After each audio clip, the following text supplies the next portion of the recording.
All right, guys. Let's go ahead and fade that music out. Let me get that out of here. Let's go ahead and change that banner and get rid of that. There we go. Good morning, everyone. Happy Monday. Hopefully you had a great weekend.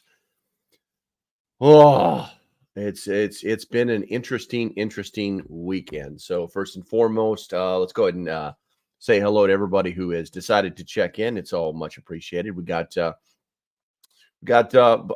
It kind of caught me off guard there, Andy. Andy Person, first. And Hicktown Honey is number 2. Andy also sent me $2. Thank you very much. I appreciate it, man.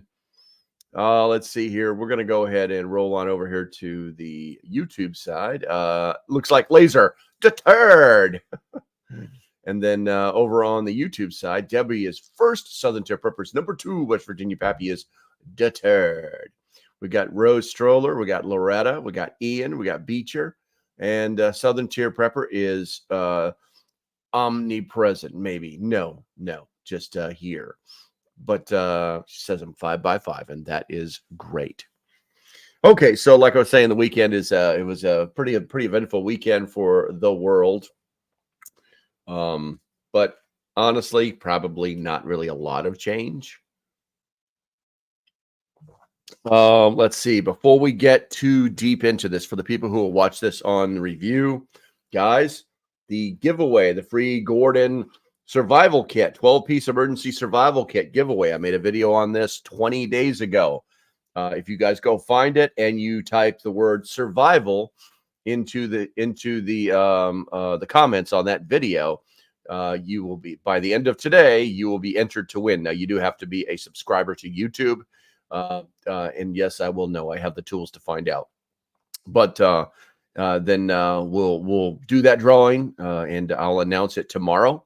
And yeah, you'll win the Gordon 12-piece emergency survival kit. It's not a bad piece of kit, but you know, if it's free, it is for me. Bob Pita, good morning, guys.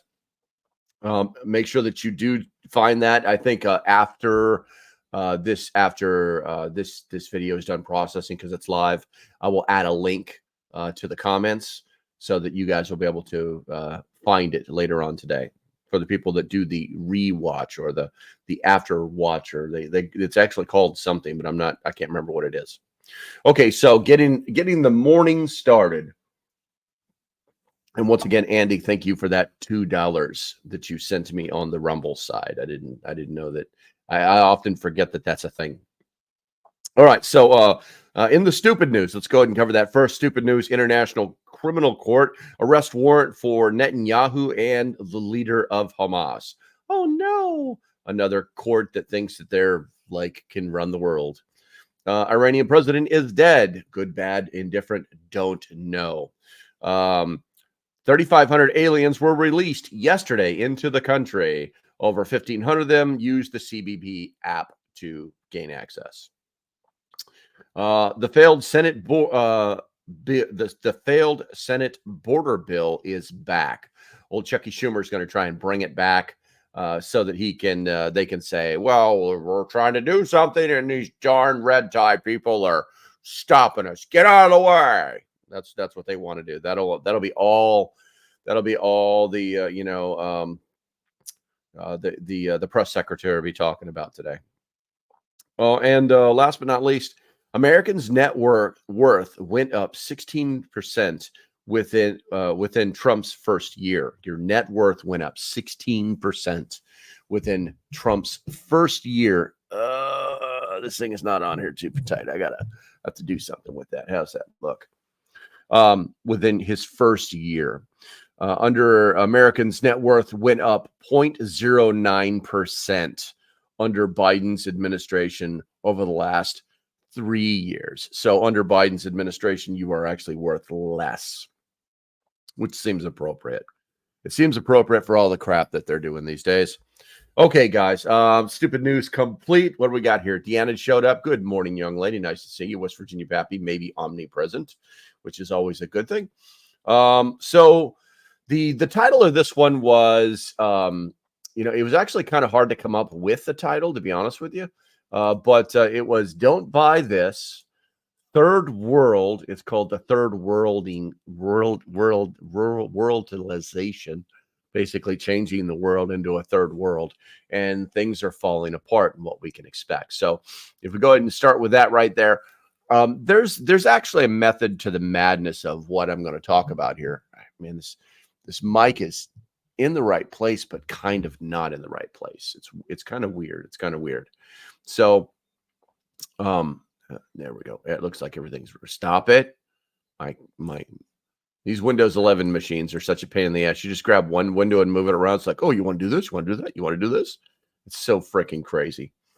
All right, so 12 disaster preparing items that people completely regret buying. Now, when I say this, I want you guys to take this with a grain of salt because I'm going to give you a very quick analysis of these 12 items. What I'm also going to do is tell you why this list was made, and it will kind of blow your mind. So the first one is body armor. I'm also going to ask if you agree or disagree. Is this a waste of money in your personal opinion, which is you are completely allowed to have, not by me, but by the world. This America. So body armor, and I'm going to read these segments. These are in their words. Body armor. Have visions of running through the apocalypse with body armor to protect you. It turns out that's impossible to run in full battle gear. That's interesting. Even if you are fantastic shape, wearing heavy metal plates on your body is going to slow you down. The lesson? Mobility matters more than protecting 15% of your body. I completely disagree with this entire statement. First of all, you don't have to have metal plate. If you agree with the writer, type 1. If you disagree with the writer, type 2. Let's see here. So the lesson, I'm sorry, we've already done that. I'm a little bit, the brain isn't turned on all the way yet, guys, just so you have an FYI. First of all, you don't have to have metal plates. You can get a myriad of different types of plate that weigh almost nothing. As far as running through the apocalypse, why would you run? And then I guess lastly, it says, it turns out that it's impossible to run in full battle gear. Well, the guys in the military do it all the damn time. It is possible. They actually train by putting on all of their battle gear and going on, for a run. So yeah, I'm going to completely disagree with that one right there. And it looks like the chat. I agree. Why run? Exactly. You don't necessarily need to. And the thing is too is, it's very situational when you start talking about these type of military pieces of equipment. And I say military because it's not like you wear full body armor to work. You know what I'm saying? And I do know people that wear some lightweight body armor underneath their shirts. I even have some codes to save you money on that. At some point, I will probably do a video on that. But the reality is that this is something that the military does. It is very possible. It is very capable. You can do all the things that you need to do. In fact, most military members in combat zones live in their body armor. So I completely disagree. And Jordan says maybe they meant knight's armor. I'm telling you, there's a reason. There's a reason the way this article is written, and it's going to blow your mind. I'm going to teach you all about it when we're done with this. All right. So the second thing this author says that they say is a waste of money, and they were mistakes. They should have never done it. So bulk food just because they are on sale. Buying food in bulk might seem like a genius idea. That's why one prepper decided to stock up on cases of canned, where we got minestrone on sale. Well, it turns out that not all soups are created equal.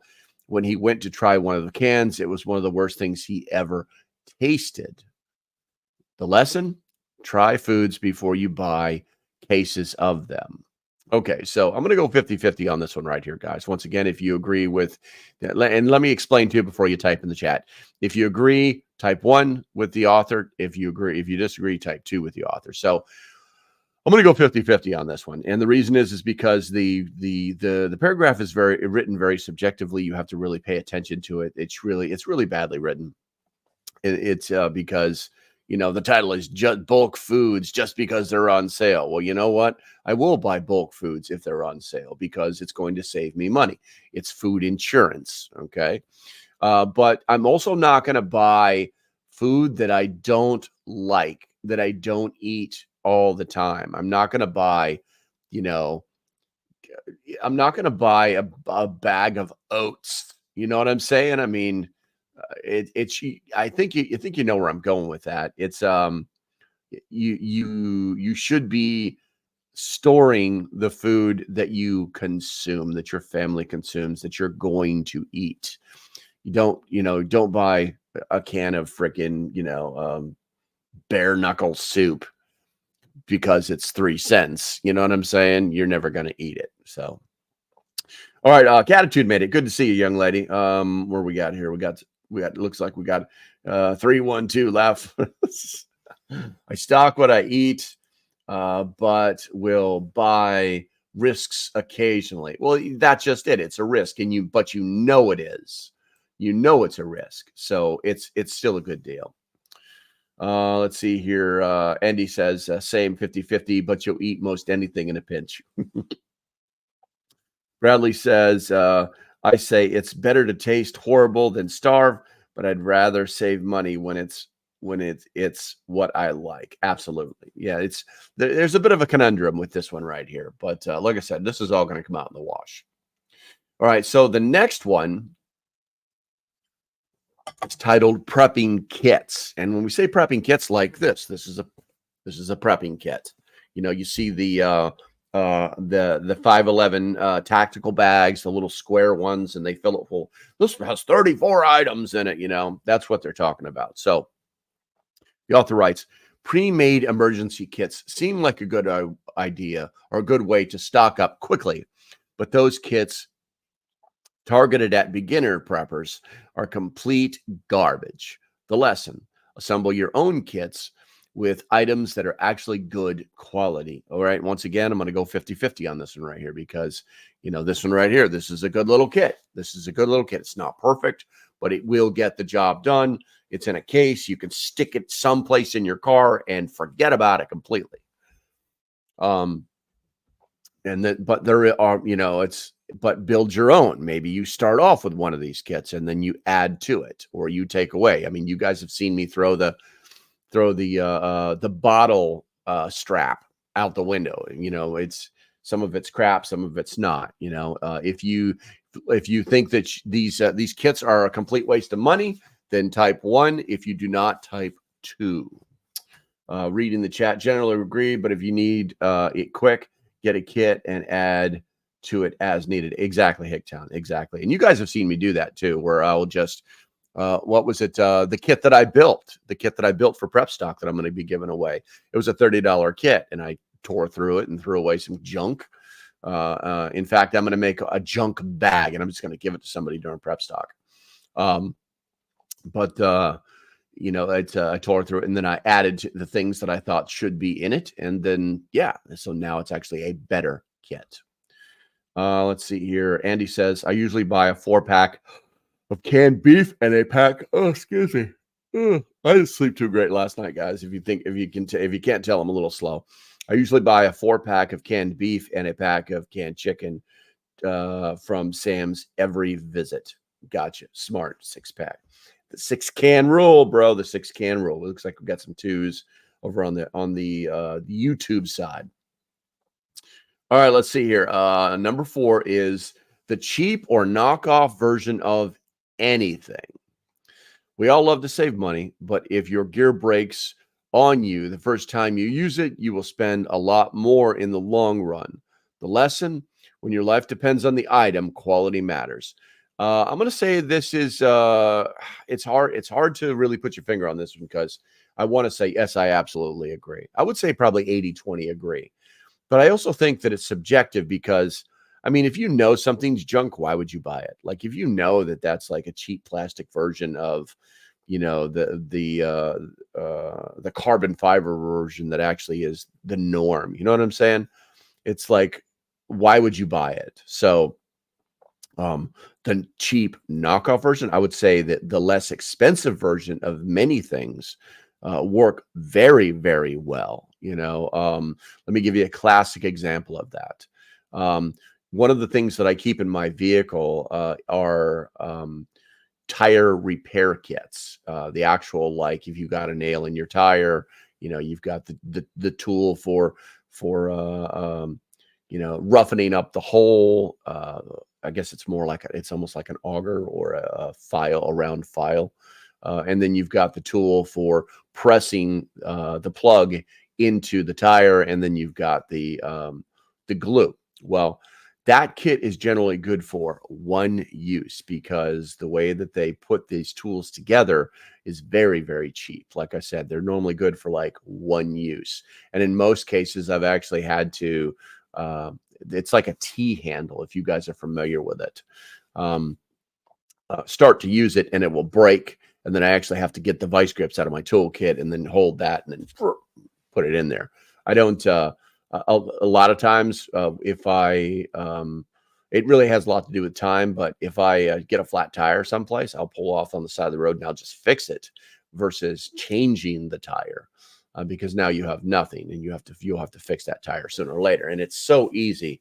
It takes longer to get the tires off and on than it does to actually plug a tire if you know what you're doing. And there's not a lot of skill involved. It really is just get the nail out, ream it out, put some glue on it, and freaking, and shove it in there and then cut the end off of it. And it's really simple to do. So I would use that analogy. Let's see. Ozark Trail, Tumbler, just as good as Yeti. Absolutely. 100%. Ozark Trail has actually been making some very, very good products lately. If you guys didn't know that is Walmart's #1 camping and survival company or name. Let's see here. Rose says, as you know what, I keep forgetting I can do this because we're moving kind of quick. Have gone to manufacture and stock up on canned meats, our quality, local butcher my mother had dealt with back in the 60s to process our own beef and pork. Yeah, it's smart. Whenever you can find something like that, you definitely need to jump on it. Bradley says, second is first. That's what you say. Cheap is cheap. Yeah, exactly. And then the other thing too is there's going to be one down here towards the end of these items that I'll agree to disagree with, but it's very similar to this particular situation. Jordan says, and they're prettier. Gotcha. Let's see here. We're going to go ahead and move on to the next one, which is solar power banks. Okay, and this could be anything. This could be the little orange ones. This could be whatever ginormous one, whatever company that you want to use. It turns out it's not a good idea to leave a power bank out in the blistering hot sun. If the power bank doesn't literally melt, it will lose capacity quickly. Lesson: opt for dedicated solar panels and keep batteries in the shade. 100% absolutely untrue. If you buy a solar power bank, it is designed to be put in the sun. It's going to melt. I have never seen even one of the smaller ones, which are not super great, but they still work. I've never seen one of the smaller ones melt. I've never seen a Jackery sit out in the sun and melt. And why would you want anything but the solar panel to be in the sun anyway? This sounds like idiocy. This sounds like foolishness, because it absolutely is. And I will explain it to you when this is all over with. If you agree that, we're not even going to vote on this one because this one is stupid. It's just flat out stupid. All right. So the next one is, and this one's kind of controversial, but it's not a huge thing. So gear that runs on CR123 batteries. If you guys don't know what a CR123 battery, it's like a double A on steroids. It's about the same length, but it is twice as round, or twice the size and circumference. Those headlamps with their multiple light modes seem like the perfect thing for a grid outage until you realize that they run on CR123 batteries. And by the way, a CR123 is the same as a CR123A, which is the same as a C2 battery. Now you know that. Where the heck are you supposed to get replacements during a disaster? Lesson: all gear should use the same type of batteries and have lots of backups. 100% agree. 100% agree. The CR123 was designed to offer you more time on units that would normally use a AA battery. Basically, it's think of it as a candle. It burns longer. It lasts longer. But most CR123 batteries are actually rechargeable. So this author's analogy is on its face ridiculous. But the truth is that you would not want to have batteries that you cannot either reuse or you are not compatible with other things. These are specialty batteries. So there is some truth to this. But the author clearly does not have the slightest clue as to what they're talking about. Looking at the chat on the Rummel side, looks like Andy says, my solar generator should arrive tomorrow. Found two 100-watt 12-volt panels for $80 new. That's right. We talked about this. Were you the one in the chat, Andy, that no, because you're not the one that talked to me about the solar panels like 2 or 3 days ago, was it? Tested out to 93 watts. It's fairly good, son. Gotcha. Yeah, it sounds like a great deal. Bradley, I hate things that don't run on common batteries. I gotcha. All right, so we're going to go ahead and move on. Not me. Gotcha. So that's more than one person that's talked to me about buying used solar panels or solar system items in the past 2 or 3 days. 2 or 3 days. I got you, Andy. I got you. All right, so the next one is thousands of rounds of ammo. Interesting. It turns out that you can't eat or drink ammo when the power goes out or a blizzard locks you in. Lesson: prioritize essentials over excessive ammo stockpiles. Okay. And now the argument will come out, well, I can use the ammo to hunt for food. I could use the ammo to take food away from people. There's a balanced argument there for having a lot of ammo. Also in a, the thought, what's up, Abby? Abby normal. I'll be normal. But matter of fact, I don't recognize you. Make sure that you subscribe to the channel because you're going to get to see this 4 more times this week. Maybe we'll see. But the logic behind stockpiling ammo is that in a SHTF situation, that obviously you're not going to be able to go to the store and buy more ammo. The logic has never been that you would get into so many gunfights that you need lots of ammunition to keep your stores up. That's a false logic. And anybody who thinks that way is not thinking correctly. Could that happen? Yes, it's a possibility. It could be gunfight after gunfight after gunfight, but logically, not really. You're a civilian. If you establish your dominance, most people aren't going to come back. It's going to be that way. And then there's the logic of storing enough for you and your family, and even storing enough to barter with if necessary. I don't know that I would want to barter with bullets because they can always use them to come back and take your stuff. But it is still reasonable. We're really starting to get into like Armageddon-ish type talk. But this is the writing on this is failed logic. It's a little foolish, but I'm going to explain why it's foolish here shortly. Let's see here. Abby says our ammo is gumballs, ball bearings, and pecans. I got you. Andy says West Virginia Pappy wife gets cheap Chinese tumblers that are as good as Yeti. She crafts with them. Nice. Let's see here. Ian says, where are we at here? Boop. But I can use the powder in the ammo to start a fire to melt snow to make water. Yeah, that's true. I mean, you don't need 10,000 rounds to do that. Uh, everybody's there. There is always this comment about like how much is enough. Honestly, I don't think any more than 5,000 rounds of whatever uh, type weapon that you use. Um, if you shoot 9 mil, if you shoot 45, you know what I'm saying? I don't think any more than 5,000 rounds per person is necessary. I think 5,000 is a good amount. 2,000 could be a little bit low, depending on how the duration of whatever is going on. But 5,000 is probably going to be more than enough to get you through a bad stint. Let's see here. Anarchy's here. Hey, man, I haven't talked to you in like forever. Hello from rural Minnesota. How long does ammo keep? Generally, ammo keeps forever as long as you take care of it, as long as you store it correctly. Storing ammunition is similar to storing canned goods.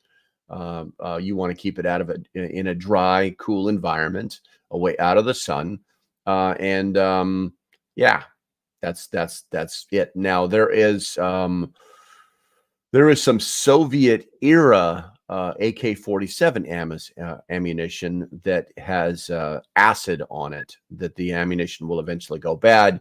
But just be aware, if you are buying that type of ammunition, to use that to train with and not to store it any longer than you need to. Hopefully that answers your question. 50 a week, 52 weeks, 2006. 50 what a week? Who are you shooting 50? Who are you shooting 50 rounds a week? Let's see here. Abby says potato cannons. Living in the city limits, I don't have to register slingshots. Gotcha. I gotcha. That's how much I need a year. I gotcha. All right, let's go ahead and move on to the next subject right here.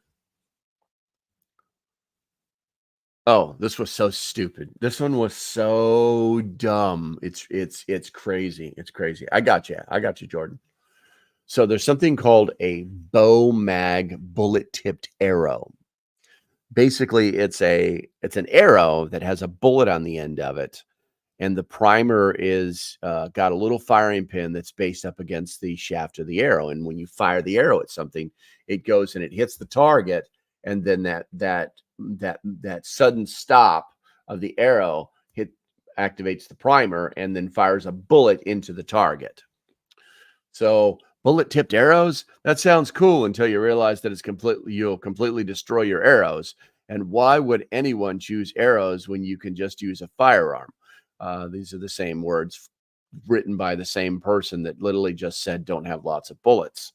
So once again, there's no logic in this whatsoever. Okay. First of all, bullet tipped arrows are freaking stupid. Okay. Don't know what you're going to do. I mean, you're either shooting something with an arrow or you're shooting something with a gun. It's that easy. And to caveat this moron's writing, okay, bullet tipped arrows, that sounds cool until you realize it completely destroys the area. And why would anyone choose arrows when you can just use a firearm? Or since you are actually using arrows, maybe just use a bow or a crossbow. Yeah, it's not as good as a firearm, but it's pretty much legal in every jurisdiction.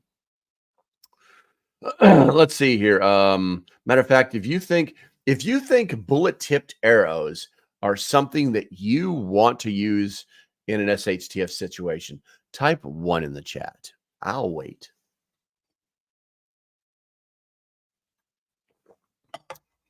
Just use a rifle.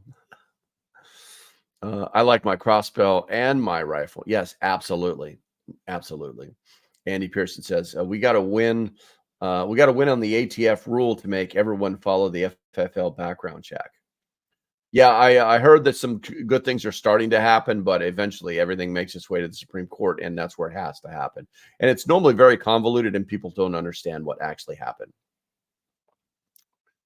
Andy, please. Okay. Heck no. We got everybody's typing twos. Yeah, this is stupid. Let's see here. Number 10. MREs. Those military MREs seem like the perfect survival food. The problem is their shelf lives are only 4 or 5 years. Even if you are okay with eating something that tastes like sawdust, it will go bad.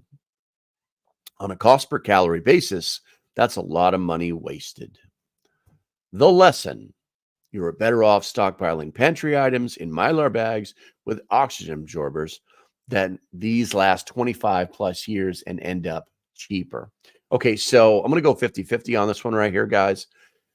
I'm a firm believer that you should have three different types of food that you're working with. Okay, first of all, you have your pantry items. Your pantry items are going to be the food that you eat every single day. They're normally going to be canned. They're going to be dehydrated. They're going to be flash frozen. They're going to be frozen meats. They're going to be refrigerated foods. These are your pantry items. Okay, some of them shelf stable, some are not, but they're constantly being rotated. And then you're going to have your long-term food storage items, which is what this person is talking about: Mylar bags, oxygen absorbers, basically freeze-dried food that will last for 25 years. And then you're going to have survival food. Okay, you can only put so many. How do I say this? There is a place for the MRE in your food spectrum, because it's very easy to just grab these things, put them in your pack, and go. They're good for hunting. They're good for fishing. I mean, they're good for weekend trips into the woods. You can bring spices. You can mix and match the contents of different meals. We used to get the jalapeno cheese and mix that with our omelet. Because they came in different packages. Tabasco out the yin yang, salt, pepper. We would bring our own different kinds of spices to mix with different things. So I've never in 30 years ever ate an MRE that tasted like sawdust. So I don't know where this person, honestly saying, this person really clearly has no idea what they're talking about in this particular subject. So if you believe that there's a place for MREs inside your food sustainability plan, type a 1 in the chat. If you do not, type a 2 in the chat. Let's see here. I thought MREs were 25 years, but I could be wrong. Bradley, they can last for a long period of time depending on how you store them. But generally speaking, if they're stored under proper measure appropriately, they're about a 5-year shelf item. They actually have these little circles. I'm trying to remember what they call them. They're like time dots or something like that. They're like this little circle. It's a sticker that they put on the boxes, and if the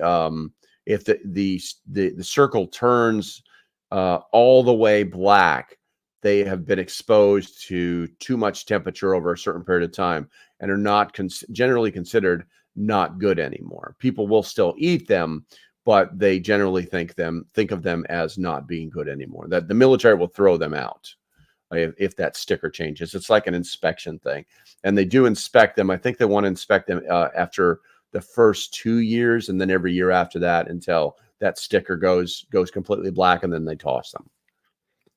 All right, looks like we've got a lot of ones in there, so I think we're okay. All right, looks like the next thing is bartering items, or items to barter with. Here we go. You haven't heard. Wait a minute. You've heard the advice. You need to stockpile tobacco and alcohol and condoms and pills as barter items. But let's think about that for a minute. In a post-collapse world, going out to barter will open you up to robbery. The lesson learned. Stockpile items you actually need so you don't have to barter. Going to go ahead and say whoever wrote this is officially retarded. I know that's not politically correct to say, but it is what it is. It is what it is. I'm a product of my generation, and that's the word that we used. This person is it. It hurts me. We're getting down to the last few items on this list, but it hurts me to say that there's a reason this person actually did this, but I can't explain it for you to fully understand it until we finish with the list. So, guys, there's absolutely nothing wrong with stockpiling barter items. I don't know that I would stockpile tobacco because tobacco doesn't last very long, but definitely alcohol. I don't know about condoms. medical products like aspirin, acetaminophen, Tylenol, ibuprofen, cough syrup, all the things that feminine hygiene products, pocket knives, just dumb things. There's absolutely nothing wrong with having the ability to barter. This little segment is written from a position of fear. It's written from a position of fear. It makes no sense. And they just want to hide to themselves, and they're going to be the ones that die in their basement. So it's a little ridiculous. Laser says, hold on a second here. Let's see here. I'll keep my barter boxes. There you go. There you go, Hicktown, honey.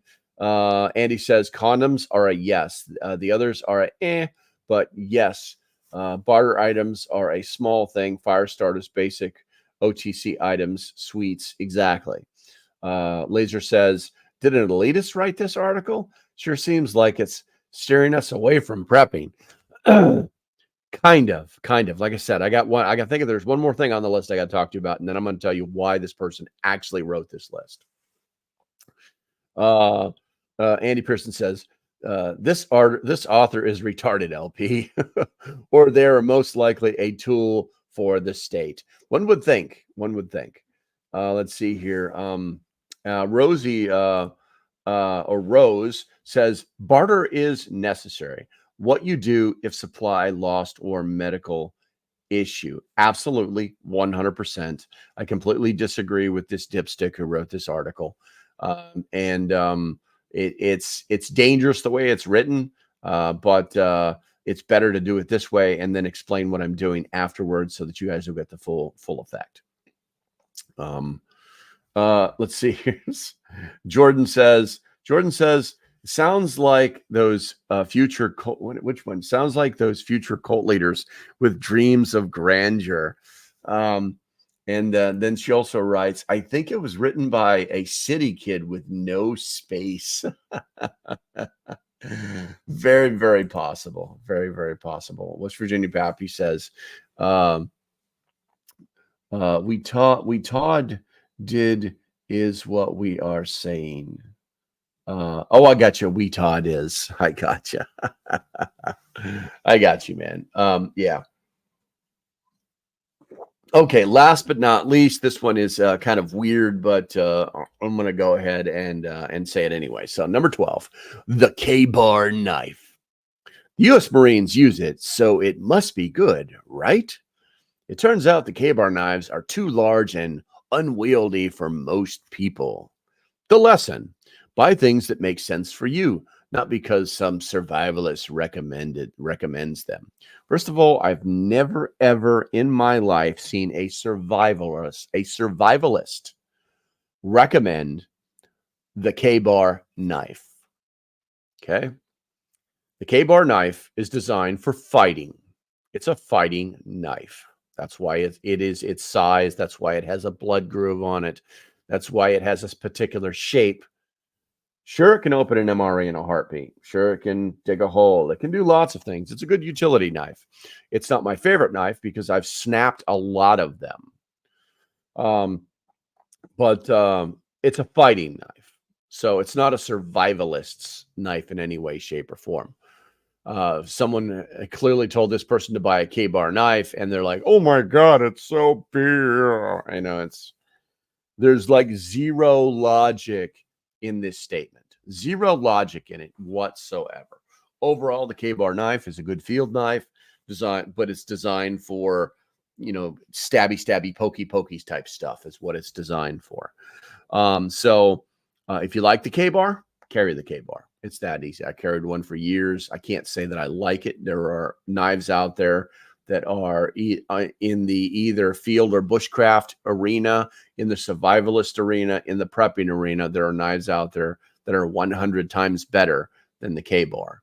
But as far as stabby, pokey, it's probably one of the best in the world. So let's see here. Where are we at here?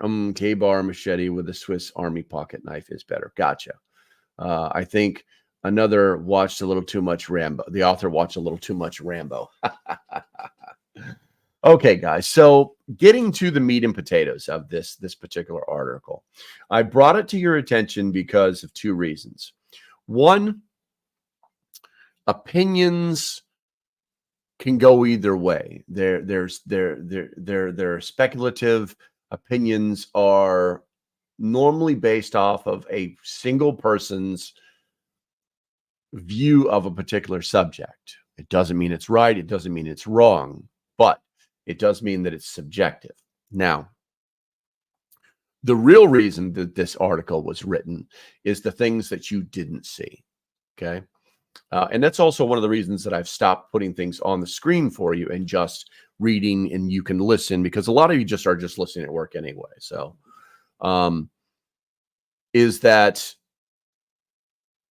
this article was specifically written with pictures and hot links to get you to buy stuff from an Amazon website. Now, I'm an Amazon affiliate. Out front, I sell things on Amazon. You guys buy things from me on Amazon, but I only recommend the stuff that I actually use or believe in. In these particular articles, these top 10 articles, the top 10 items, the top 12 things that you should never buy. Why are you supplying me with an Amazon link to a product that I should never buy? That's something to think about. And that's also why you guys will never see me put that kind of crap inside the Patreon as well. I read a lot of these articles, and I think to myself, this would be really good. But then I think, man, this is just, all they're doing is just trying to sell junk, is what this comes down to. If you tell me the MRE sucks, but then you give me a link to the MRE, yeah, there's something wrong with that. There's something nefarious, if not evil, about that. So it is what it is. And that's exactly what this article was all about. Okay, let's see here. If you like that segment, do me a favor, put a 1 in the chat. If you did not like the segment, put a 2 in the chat. I'm going to take a sip of the coffee, and we're going to move on to our next subject. But before we do that, we're going to talk about one of the sponsors for Prep Stock, the water supply company. The hardest prep there is water. That is the absolute truth. I can guarantee you, all you out there right now, you probably have not enough water set aside to even be remotely prepared for 3 days of no water. No, a week of no water, 10 days of no, a month of no water. I can guarantee you don't have that. Well, I've got a well. That's great. That's great. But that's not what we're talking about. We're talking about water storage. Now, storing water in the amounts needed per person per day they're pretty high when you think about it. That's why I use the water supply company. They're also a proud sponsor of Prep Stock 2024, like we're talking about. In fact, I have we're going to be giving away not one, but 2 55-gallon water storage tanks that have been donated by this company. Their storage tanks are game changers. Now, when you have one of these, you don't have to worry about buying bottles of water or stacking blue cubes in your closets. I personally have a 55-gallon tank in my basement just in case, hint, hint. And with that said, I'll leave a link in the description for your review. Your adults, spend your money as you see fit. Let's see here. City limits and BS rules. Good laugh. Andy says 36 gallons plus a couple 100 bottles of water is what he's got. Gotcha. And don't forget the 4- and 2-legged critters that you feed. Exactly. They need water. The whole 1 gallon per day per person thing is normally for consumption. It doesn't take into account washing, sanitation. It doesn't, there's a whole host of things that we use water, rehydrating food from all, that we use water for that we don't really think about. On average, the average human being goes for about between showers and dishes and things like that. anywhere from 50 to 60 gallons a day. You know what I'm saying? We use all that water we don't even think about. It's kind of mind-blowing. It's kind of mind-blowing, you know. Pictona says, thankfully we have a cistern. Yes, yes. But you should still be storing water because things do go wrong. Let me give you a perfect example of that. On my property in North Carolina, I have a well. And if the power goes out, I don't have that well anymore. I don't flush toilets. I don't run sinks. I don't do anything. That well has a hand pump that's basically it's a secondary well or shallow well connection. But if you know anything about those old country wellheads, the gasket inside of them wear out. You know, if you haven't used it in a long time, which most people don't, unless they're like actively on a farm where they use it every day to water their animals, then that seal is going to dry up. That flange is going to dry up, and when it cracks, it will no longer work anymore, and you will not be getting any water out of that well by hand. So there is the issue of that. And then there's the issue of priming. You may actually have to have 1 to several gallons of water to prime a hand pump well. So I guess the moral of the story is that it does not hurt, even if you have what you consider to be a safe permanent water source, not dependent on the city to keep water going to your house. Then you should probably still have some water stored away someplace. It's just a good idea. It's just a good idea. Let's see here. Hickton says, yes, we have a well, spring, and creek, and some big containers in the basement. Nice. Nice. Let's see here. Deanna says, you know, we're talking about water, and Deanna says, that's my weakest link. It really is, in my opinion, the hardest prepped, or the hardest prep to have to do. It's the hardest one. Let's see here. Window Liquor showed up. Hey, what's going on, bro? Window Liquor says, I store thousands of gallons of water in my well, so I don't need to stack or rotate water. That is foolish, but you're here, so the foolishness will begin, right? Let's see. Let's see here. Jordan says, what do we got here? What is this? A lot of grow zones just changed. We are getting hotter. Oh, I got you. Talking about the temperature changes. Yeah, it's kind of weird. It's it should be warmer down here on the eastern shore of Virginia, and it's not. It's actually cooler. It's kind of, the weather's global warming. So you're all right. Climate change exists. We didn't die. You know, I actually know people that are how do I say this tactfully, that are in the industry that deals with floodplain management. And in that industry, they have data that goes back like forever. I mean, just as long as the humans have been gathering data on this particular thing, 50, 60, 100 years. The sea level has risen. Oh my God, has risen like a half an inch in 100 years. It's amazing. We're going to die tomorrow because of it, you know? So I would, things are changing. Climate change is a thing because the climate is always changing. In fact, it changes 4 times a year. Okay, guys, I think that's going to be about it for today. El Nino, man, the people, what is that? What do we got here? Bradley says, man, the blue tie people would be mad at you advocating for forever water. Laugh out loud. I keep my hot tub up and going, plus a pallet of bottled water. I got you. Hopefully you didn't buy that cheap stuff because those bottles degrade very, very quickly. Those thin capped El Cheapo bottles.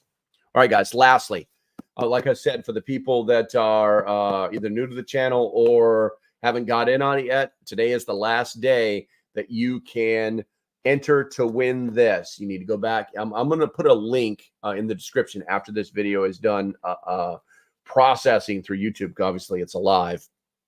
You could win this kit 12-piece survival kit. It's a $30 value. It's not a bad little kit, but when if it's free, it's for me. You can win it absolutely 100% free. You just have to be a YouTube subscriber, and you have to type the word survival in the chat on that particular video. You can go back and find it. I think I'm actually like holding it up like, but you can't see the Gordon thing on it on the thumbnail. So go back there, check that out, or at least go to the channel or the comments and put survival in the comments. Make sure you're a subscriber. I will do the drawing today. I'll make a small video, and then tomorrow during the live stream, I will either play that video or just announce the winner. And then hopefully they're paying attention, and yeah, I can put it in the old USPS and get it off to them. So let's see here. Thanks. Oh, have a great day tomorrow. Bradley says, I think the fact that most roofs are black causes much of the heat due to roads and how fast we run the water of all the land that we normally hold that water. And Bradley says, good day. Global warming didn't warm fast enough, so it became climate change. Absolutely. Absolutely. Black water pipes on the roof can heat water. Absolutely. 100%. And bye-bye. All right, guys, I think that's going to be about it for today. Hopefully you guys like what I'm doing. Make sure that you hit that like and subscribe button. It does help. If you want to support the channel, there are links below. Go find them. And obviously, Prep Stock 2024, October 12th to the 13th, Nebo, North Carolina. Be there. I shall see you then. All right, guys, until the next time, stay safe. Have a great day, and I shall see you when I see you. Bye-bye.